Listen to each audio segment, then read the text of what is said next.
Welcome to Pahalgam. মাঝি ধরা। তোমরা এখানে কিভাবে আসবে একবার চট করে দেখে নিই আমরা শর্ট ভিডিওর মাধ্যমে। কলকাতা বা শিয়ালদা থেকে তোমরা যে কোনো প্রান্ত থেকে চলে আসো নিউ জলপাইগুড়ি স্টেশনের বাইরে থেকে তোমরা গাড়ি রিজার্ভ করে নিতে পারো। আমি যদিও শেয়ার গাড়ি করে বাইরের প্রাকৃতিক ভিউ নিতে নিতে কিন্তু পৌঁছে গেছিলাম।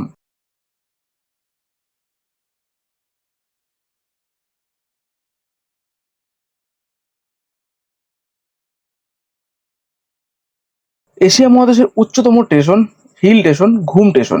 এই ঘুম স্টেশনের বাইরে থেকে কিন্তু আমরা শেয়ার গাড়ি ধরে নিয়েছিলাম। মাত্র 11 কিলোমিটার ডিস্টেন্স চলে আসলাম সুখিয়া পকরি পেট্রোল পাম্প। ঠিক তোমাদের এইখানে নামিয়ে দেবে। এই পাশে রাস্তা দেখতে পাচ্ছ, এই রাস্তা ধরে নিচে নেমে গেলেই কিন্তু আজকের আমাদের ডেস্টিনেশন মিনি পেহেলগ্রাম।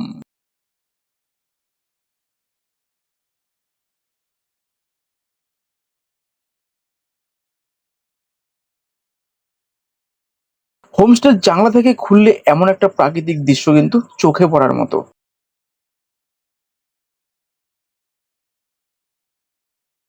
তাহলে আর দেরি কিসের, স্ক্রিনে দেওয়া নাম্বারে ফোন করো, বুকিং করো, চলে আসো নর্থ বেঙ্গল অফ মিনি পেহেলগ্রাম। আজকের মতো ভিডিওটা এখানে শেষ। ইনফরমেশনটি ভিডিও দেখতে হলে তোমার যেতে হবে YouTube channel travel with Suman. আজকের মতো টাটা।